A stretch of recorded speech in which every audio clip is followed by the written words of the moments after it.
guys! Welcome to my channel. So mag-vlog ako tonight kasi medyo madami akong gagawin.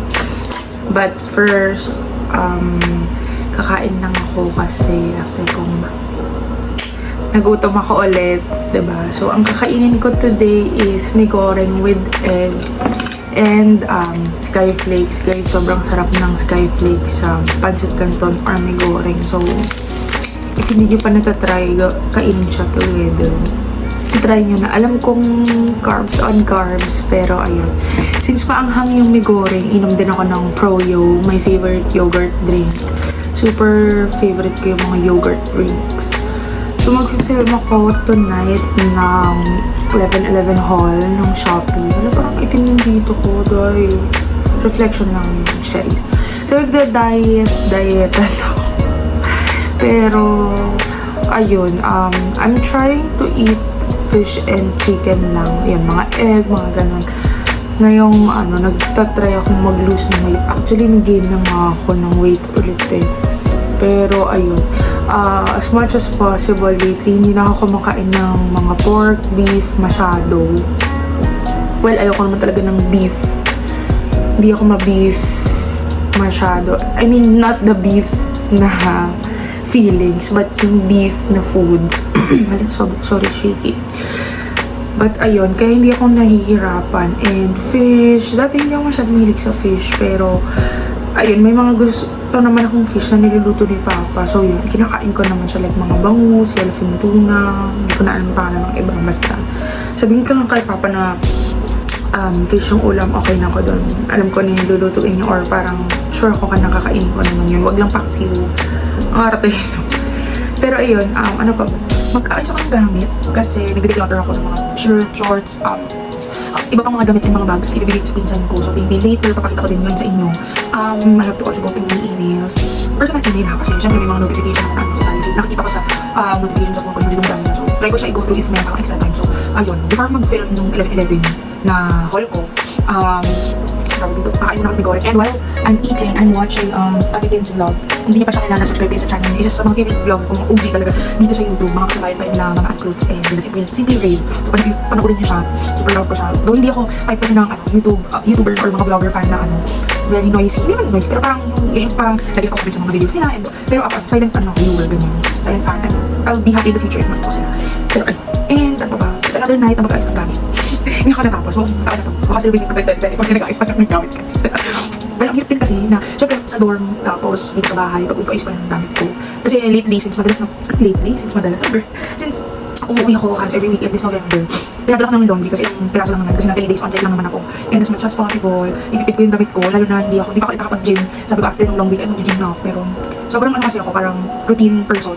Hindi ko, I mean tawag, pero I stick to my routine. And if may nabago sa routine ko, parang mess up lahat ng buong system. So ayun, tinatry ko maging on track ulit. Pero dito sa bahay, at least twice a week, tinatry ko mag-workout nitong November kasi na late yung daming ganap. So ayun, plano ko on Monday and Tuesday mag-workout. Kasi bukas, grabe, isang araw, Sunday na agad bukas. So one whole Saturday, na-consume na agad. Ayun, galing sa isa naman kanina. May pinat si Papa sa Pasay. So habang nantay si Papa, nasa isa nakatiwang na kami Gloria at saka Landing. So baka dun sa 11/11 haul, ipakita ko na lang din kung ano yung mga nabili ko, or baka later dito sa vlog pag-update ko. So ayun guys, kain ko may bigoreng kung malamig na. See you later, bye! Ako na nagbabay. See you later. Guys, tapos na ako kumain ng bigoreng.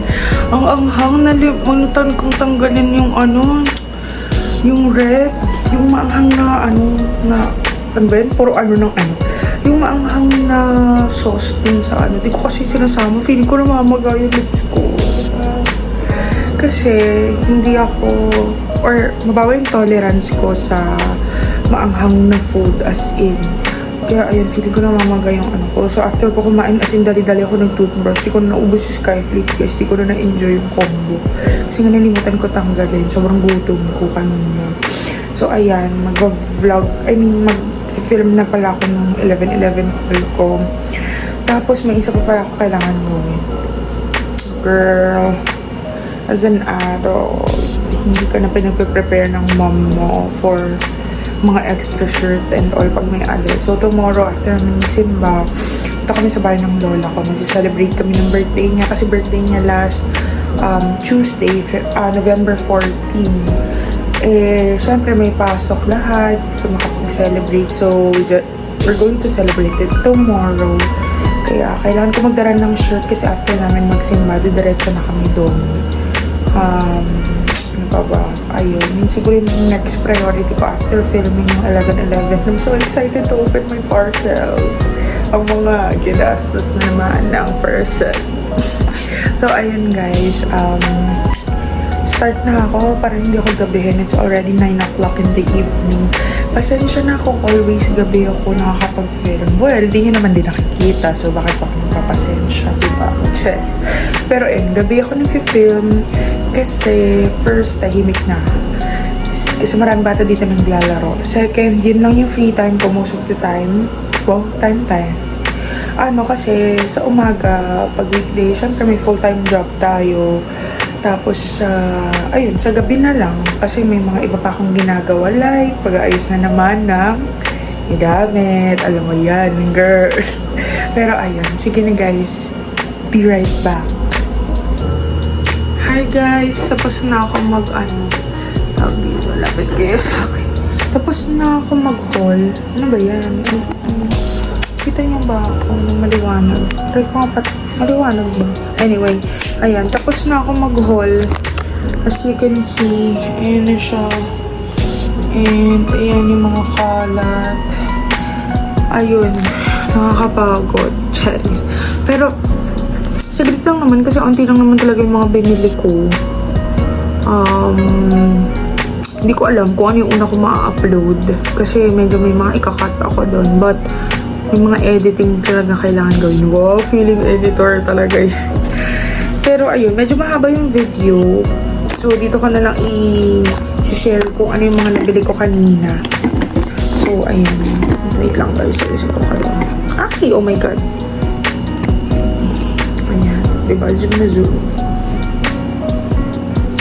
Anyway, yung mga nabili ko kanina, teka, mapatayin ko na ng ilaw dahil di ako sanay. Hindi pa talaga ako pang vlogger yata. Char. Pero share ko sa inyo kung ano yung mga nabili ko kanina sa Landmark, SM. I think Landmark lang pala kung may nabili. Wala akong nabili sa SM. Oo. Ay, hindi, meron pala. Ano ba naman? Gulo naman na ito. Ayan. But ito yung first item. Nandito siya sa gilid ko eh. Ginupit ko yung tag. So, pants. Para siyang slacks na stretchy. Ayan. Doon talaga ako sa Landmark bumibili kasi tawag dito. Doon may kaso sa akin. Tsaka maganda yung quality. As in, nagkagamit ko siya. Yung ganito ko parang 2, 3. Hanggang ngayon, nagkagamit ko pa. Yun nga lang kasi medyo malapit na siya masira. So, bumili na din talaga ako just in case. Mura lang to. 279 pesos. So, less than 500, diba? Meron na akong slacks. Tapos, meron ako, ito yung black. Tapos, bumili din ako in dark green. Parang first time ko magpantalon na ganitong color. Excited ako gamitin siya kasi hindi ko din sure kung mag-match siya dun sa mga color ng damit ko. Usually, brown, black, dark blue, mga blue shades. Yan, madami talaga ako blue na damit. Then, isa ko pang nabili is yung ganito. Pang ano siya, pang travel. Lagayan siya ng mga basa. Hindi naman basa. Ang tawag dito, yung mga gadgets mo na ayaw mong mabasa din. Pwede mo ilagay dito. Kunwari, cellphone, camera, yun lang naman yung yun. So, ayun. Maliit lang siya, perfect talaga. So, tamang-tama, may team building kami. Magagamit ko to para lang ma-protect yung phone ko, tsaka ano. Tapos, eto, yung bag ni mama, binalan ko siya kasi sabi niya kailangan niya daw for anong tawag dito? Bit-bit ng mga gamit niya kapag papasok siya sa office. So, ayun, maganda siya kasi magnetic yung pang-close niya. Tapos, meron pa siyang extra na bulsa. Ang ganda ng quality, guys. 159 pesos lang po. Same dito sa tawag dito. Ayan, lag na. Dun sa bag na maliit. Tapos, sa SM pala meron. Ito naman nabili ko. Yung iba kasi, hindi ko nagpapakita. Gifts kasi yun. Ano ba? Kaya mo pa today, girl. Gifts kasi yun for Christmas sa mga pamangkin and mga friend or whatnot. Si mama din yun binili. Pero ito, damit pa ni Mama. Nabili lang namin siya sa Le Chic. Basta ito yung brand. Wait lang, pakita ko sa inyo. Sa SM. Mura lang to, sale siya, 20% off. And nagustuhan ni Mama yung fit niya sa kanya. Fairness, maganda yung color. Parang maroon. Maroon ba? Ang dark red. Ganyan. Tapos, itong isa, color blue lang. From Bobson. Ganda rin ang color na ito. I love. Of course, it's blue. I'm biased. Char. Ayun. Tapos, bumili din si Mama ng panyo. Ganyan. Alam niyo ba guys, dati, ng mga bata pa kami, parang isa yung Christmas na nilolook forward kong holiday. Kasi, kahit na the whole year, hindi kami bumili ng damit. Basta before yung Christmas party nila Mama, at saka before yung Christmas day, bumibili talaga kami ng damit. Kahit isang set like top, tapos pantalon, or isang dress. Para ba, every Christmas, meron talaga kaming bagong damit. Kaya, happy ako ngayon kasi syempre ako na yung bumibili para kay Mama, hindi na kami yung binibili nila. Dahil namin din makapag-provide sa sarili namin ng mga gusto namin na bagay, diba? Adult na year, officially an adult. Pero ayun guys, ang dami ko pang kailangan gawin and anong oras na ba? Tingnan natin, hindi ko makita. Pero may orasan dito. Alam, magte-10 na pala. Tapos ang dami ko pang kalat.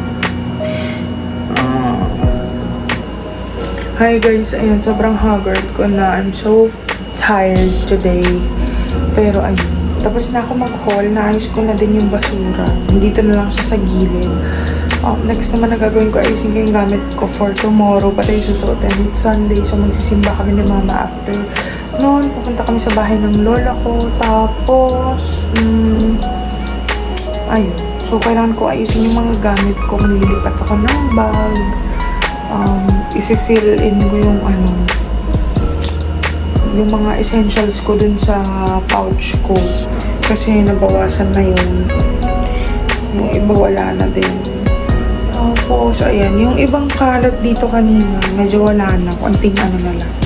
So, na guys, yung content ng vlog ko forever na yata na pag-aayos ng gamit ko dito sa kwarto. Parang hindi na ako lumabas dito. Forever na ako nag-aayos ng gamit. But, ayun guys, para hindi kayo ma-bored, ito time-lapse ko na lang muna. Samahan niyo ako mag-aayos ng gamit forever. So, ayun. Be right back.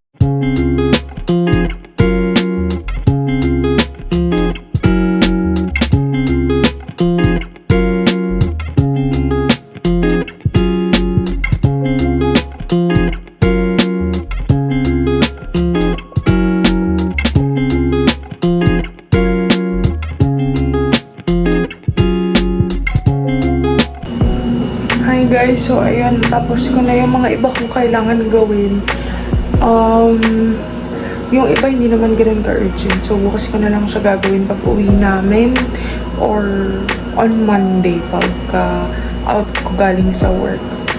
So ayun, in-on ko na yung lamp ko. Matutulog na ako kasi it's already almost 10:30. Sakit din siya ko. Siguro kasi sakit din ang pusing ko. Meron ako first day ko.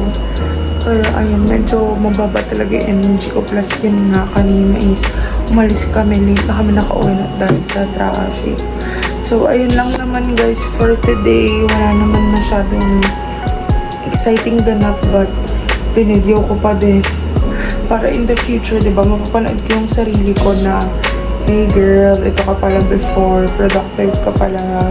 It's a reminder for me to be always productive. And of course, take a rest kapag kailangan na talaga. Yun lang guys, thank you for watching. Bye!